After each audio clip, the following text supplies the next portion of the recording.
This is level 1 of the CFA program, the topic on ethics and professional standards, and the third video on this very long reading of guidance for standards 1 through 7 and ethics applications. You've seen these learning outcome statements before, so let's go ahead and get right to standard 3, duties to clients and prospective clients. Notice that the Institute has divided this into 5 components. So let's go ahead and get started with loyalty, prudence, and care. And I call your attention to the first couple of paragraphs in this reading. The first paragraph talks about loyalty, and this is super important. The loyalty is to the client and or the prospective client. And in that paragraph, you'll read terms that sound like best interest of clients. In the second paragraph, there's a discussion on prudence, and I love this word that the Institute uses, caution. Caution in here. So, of course, we don't want to just jump in and say, oh, I heard a rumor about this particular investment. Let's go ahead and pile on. So we want to make decisions that are in the best interest of our clients, and we want to do so with caution. And then the word care is kind of thrown in and out of both of those 2 paragraphs. But then the Institute says something like this. Hey, look, of course, we want our clients to be at the front of our brains, but it doesn't preclude our obligation to previous standards. Remember, we had one on knowledge of the law. So we can't put our clients in front of the law. That's important. So make sure you're aware of a potential exam question when there might be a conflict of interest. And we'll talk about conflicts as we go along in these 7 recordings.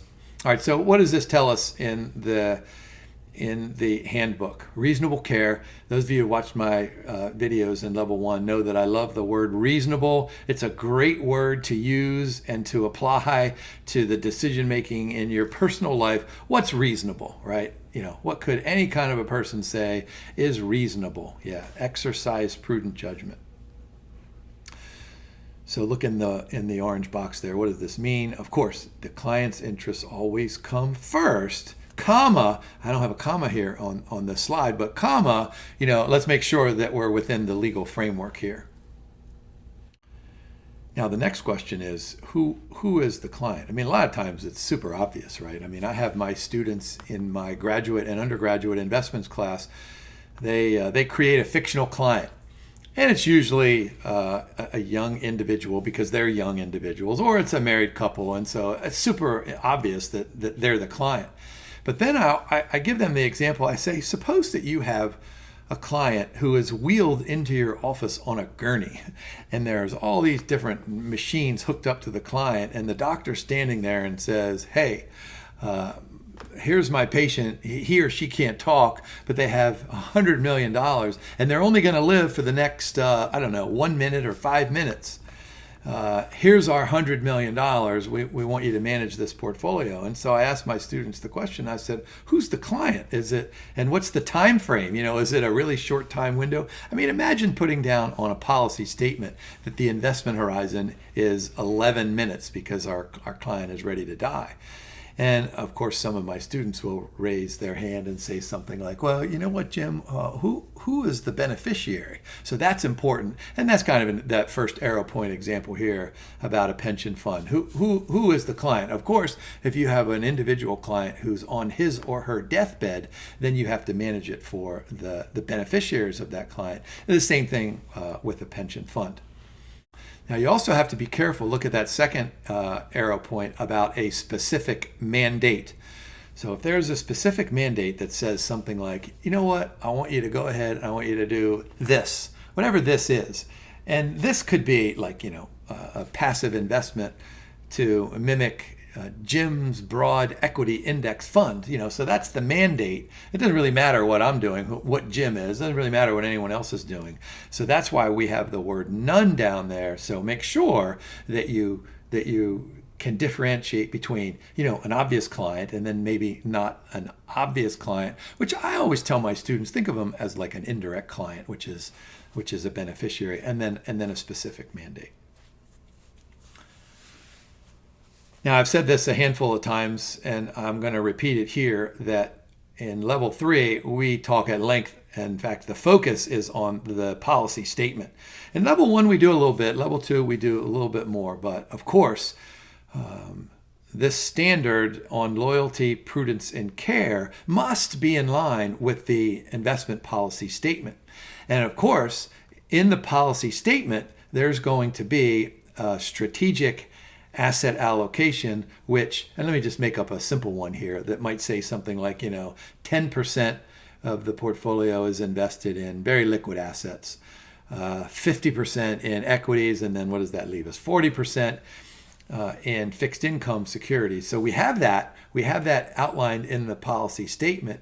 And so loyalty, prudence, and care means that when we're making a decision on, let's suppose we want to add a municipal bond to the portfolio, we need to consider how it relates to the entire portfolio. And of course, we had great discussions in some reading back in level 1, and we'll do this in level 2 and level 3 as well, that one of the great ways to consider the entire portfolio is to look at things like a correlation coefficient. And if you know the correlation coefficients between and among the different asset classes, then you'll be able to make, what did we say earlier? A prudent decision with caution and care, so that it reflects the clients' risk and return objectives that are outlined in the policy statement, but also all of their 5 constraints. Now, how about this concept of soft dollars? So let me give you just a quick example. Let's suppose that you're the wealth manager, and you have a client, and your client says something like, "Hey, I want you to buy 1 share of a stock that's trading for $100. Let's just make up a simple example here. So you call me, so I'm some kind of a broker, and I'll say to you, you know what, I'll charge you $5 for that transaction. But my cousin is a broker over there, and you call my cousin, and my cousin says something like, you know what, I'll charge you $10, but I will give you access to our software that's going to be able to more efficiently allocate between and among all your different asset classes." And so the question then becomes, do you hire me for $5? I mean, that $5 sounds cheap. Or do you hire my cousin? What did I say earlier? $10. 5 sounds like less than $10. But then you have to decide whether or not it's worth paying my cousin that extra $5 to get those extra services. So that extra $5, those are known as soft dollars.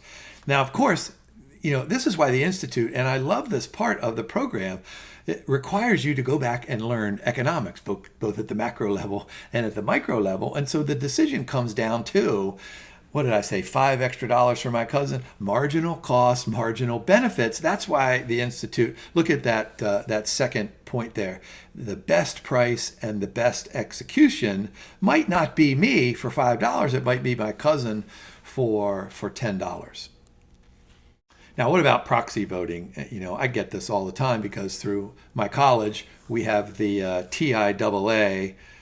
And so I have, a handful of these mutual funds, and so I get these statements in the mail saying, "Okay, what do you want TIA to do for voting on this particular thing?" And like most people, I just go ahead and chunk it into the garbage can, and I let my pension fund manager make that economic decision about who to vote for or whatever's on the agenda. And so notice what we have here, that of course all of us have a responsibility to vote our proxies for our candidates, which is in the, what did I say earlier in that very first paragraph of this reading, the best interests of the client. But what the Institute does they do add the economic benefit to the client in this section. So let's go ahead and take a look at an example. Here we have a wealth manager. That second sentence is probably important. Percentage of his management fees is derived from trading commissions. Okay, so now we need to scratch our head and say, all right, now, what are we doing here?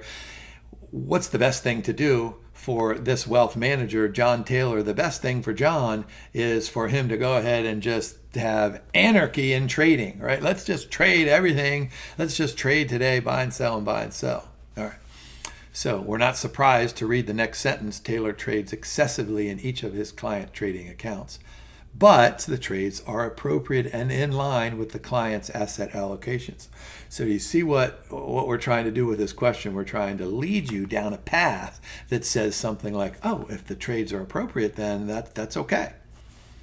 But clearly that last paragraph that last sentence tells us that exceeds what is required to implement the client's objectives. All right, so here's this question that I've warned you about before. Do Taylor's actions violate this standard?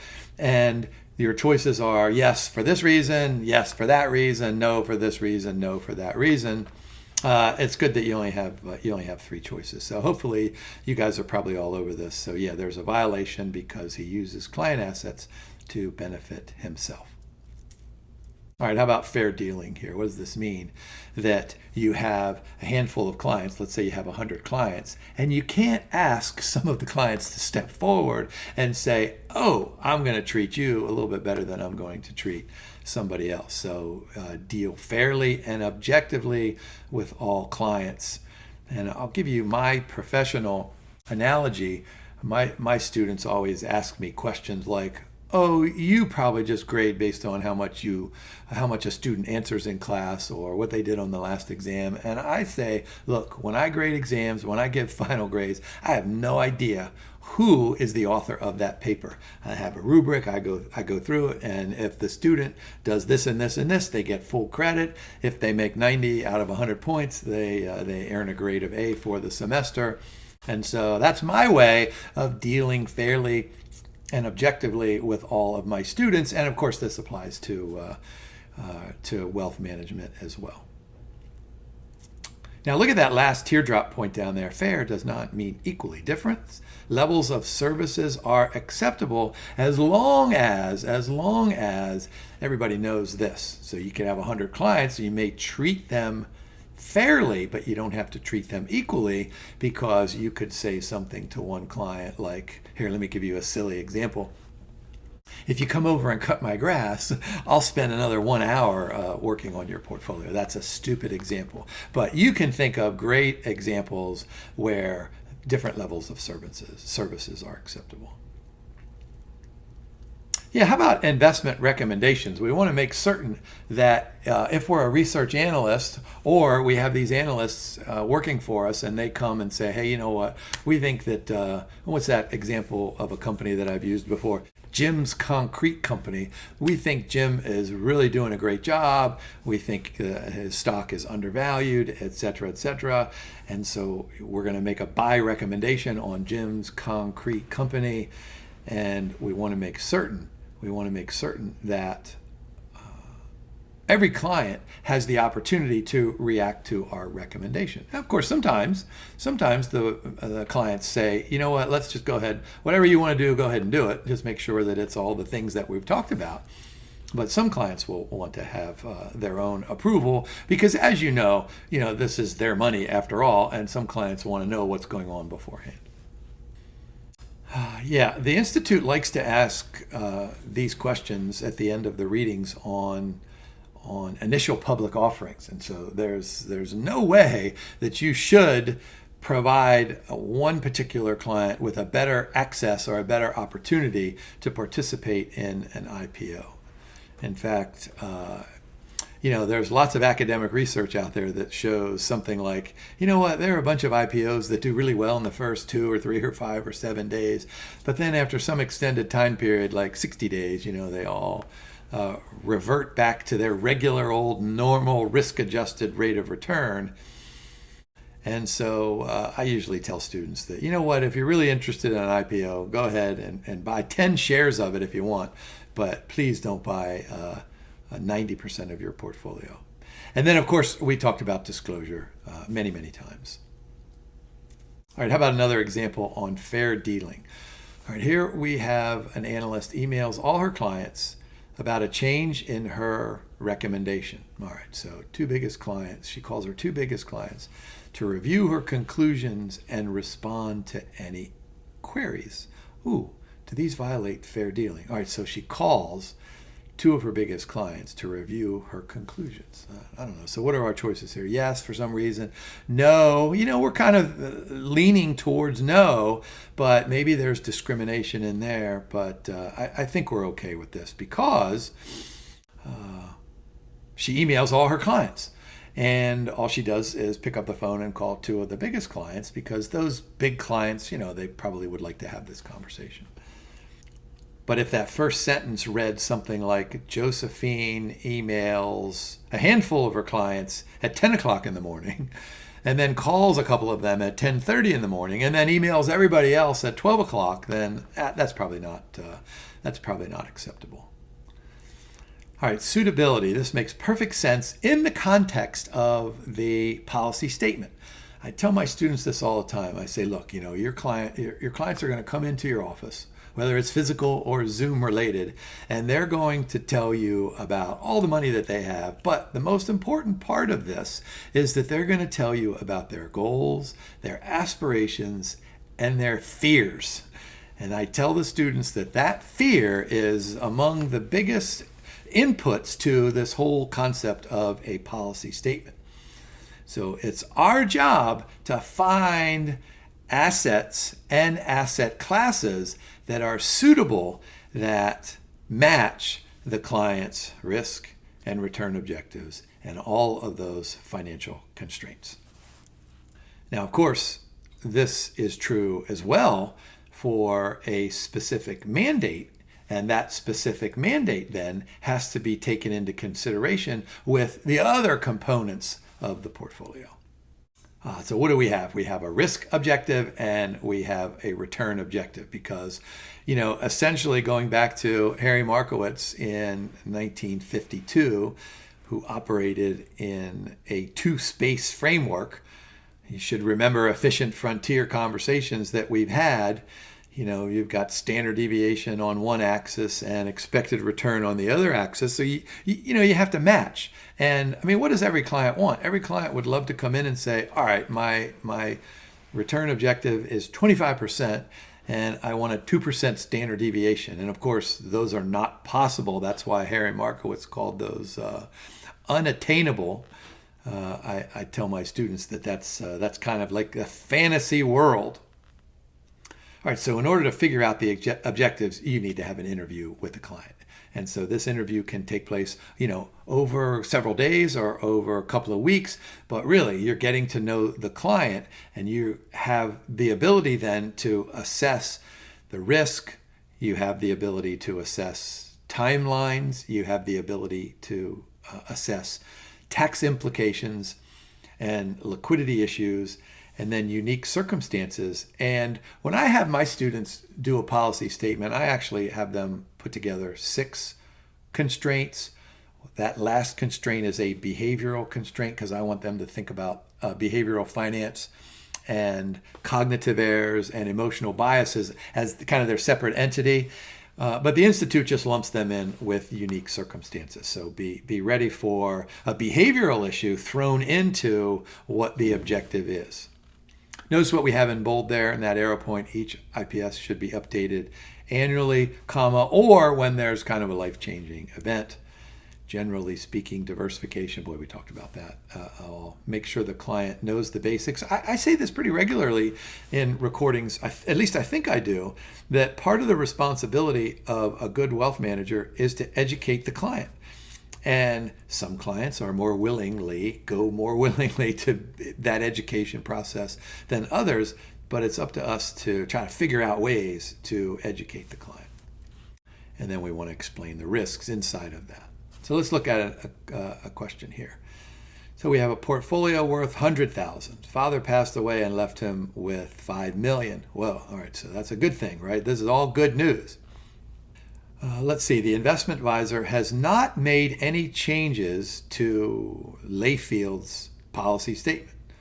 Same objectives, same constraints listed in the initial IPS. Well, of course, what you should immediately be thinking is that there's no possible way that the constraints, probably all of them, but at least the unique circumstance constraint, a sudden inflow of a tremendous amount of capital, that's probably should be listed somewhere in the unique constraint. But then, of course, Joseph, what is Joseph going to do with that $5 million inheritance? Well, I don't know, does he have to pay taxes on it?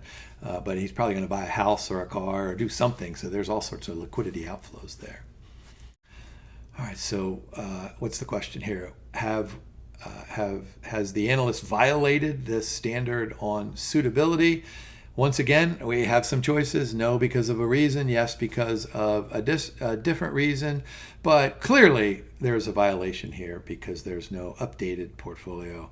And in fact, I would make the claim that this would be the correct answer, even if there wasn't a $5 million inheritance, because it says over 2 years, the advisor has not made any changes. And so the Institute wants us to do this annually. All right, how about performance presentation? So here's the deal. Boy, we're really tempted to pick and choose, right? We want to say something like, you know what? I played 18 holes of golf yesterday and I birdied 2 and 9 and 14. So I'm a great golfer, or I had a great day, or whatever that is. Let's evaluate my golfing skills based on 3 out of 18 holes. And whenever I tell my cousin that about my round of golf, he always immediately says, what did you do on the other 15 holes? And I always say something like, who cares? I'm not a professional golfer. I peaked on those 3 holes, and that's the way I'm going to report it to anybody who really is interested in listening to me babble on about golf. But of course, as good financial analysts and those who are living in accord with this performance presentation would report all 18 holes. In fact, my cousin would say something like, you know what, you need to put in the times you hit it into the water, the times when you sliced it into the woods, the times when you hacked it over there, when you almost killed your caddy, et cetera, et cetera. So what are the bolded words there? Fair, accurate, and complete. That makes perfect sense here. All right, so what are the objectives here? We can't misstate performance, so there's probably going to be a discussion on risk because, suppose the client has a return objective of 5% and has a mandate that says something like, hey, you know what, invest most of the money in treasury securities and give me 5%. And so we deliver 6%, and the client is delighted, but we invested in equity securities and alternative investments and all sorts of crazy stuff. And our standard deviation was 22% or some big number. So we need to make sure we match the risk and return objective as it relates to performance presentation. So we need to say something like, okay, here's the standard deviation, or correlation coefficient, or value at risk, or however you want to measure the variability in returns. All right, past performance, so we need to use multi-year performance data, not only the past year, right? That goes back to my saying, in my last round of golf, I had 3 birdies. Fair and complete performance, so we need to disclose not only that prior performance, but also any fees that are involved and taxes. Look at this last one here. Do not state or imply the ability to guarantee a return. You can't say something like, you know what, I birdied the last 3 holes of my round today, so I'm probably going to birdie the first 3 holes when I start playing tomorrow. So you can't have any kind of a hint that your skill set that you are learning from the CFA program is going to enable you to be better than that person over there. All right, what types of performance presentation is required? Now, we talked about this during our discussion and our reading on performance, right? We could show a holding period return. That's probably not any good. We could show some type of a capital gain. That's probably not complete. What do we want to do? We want to show total returns, and we want to use a geometric return. Remember, we talked about geometric returns as they're an example. The most clear example of a geometric return is the internal rate of return of an investment. Now, we might not want to go ahead and tell our audience what that geometric return is and how it was calculated, we might just want to say total return. So that's that first great point there. Consider audience sophistication.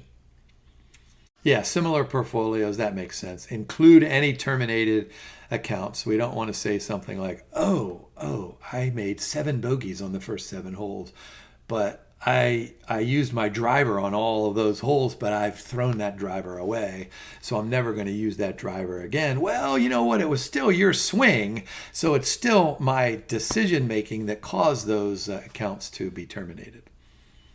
And then I can't emphasize enough, disclose, disclose. If you ever get the exam question that says something like, oh, we don't need to disclose it, well, that's probably a clear indication that that answer is not correct. All right, here we have another example question here. Portfolio manager, several funds, different investment strategies. Okay, this is all right. Olivia only mentions the better performing fund. All right, so we probably don't like that. So Olivia's action either violates or does not violate. And so I think this is a super easy question here, right? So don't be tempted to answer B or C because she mentioned one of its funds or she didn't lie about the performance, right? She didn't say she overperformed. She just didn't fully disclose. So remember, the sins of omission are probably equal to the sins of commission. And then this last component, confidentiality. We talked a little bit about this in one of those earlier recordings under the standards. Of course, we need to make sure that we hold all of our information and data confidential unless, of course, I said this earlier, it's some kind of illegal activity. If disclosure is required by law, or sometimes the client or the prospective client will permit the disclosure of that information. All right, avoid sharing client information except to colleagues working on the same project. All right, so that's important. So I can envision an exam question where you're sharing information with your colleagues and the institute is going to make it sound like this is an okay thing, but these colleagues have to be working on the same project.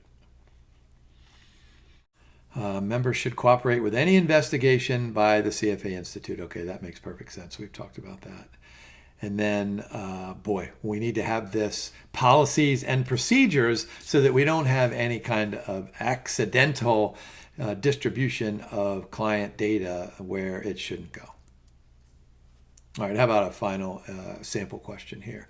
Portfolio manager, while discussing the performance of a client's account, she realizes that the client's funds are acquired by a drug cartel. Oh, well, this makes it at least a little bit more of an interesting question. So what should the portfolio manager do? And this is probably an obviously one. Report the client to the authorities.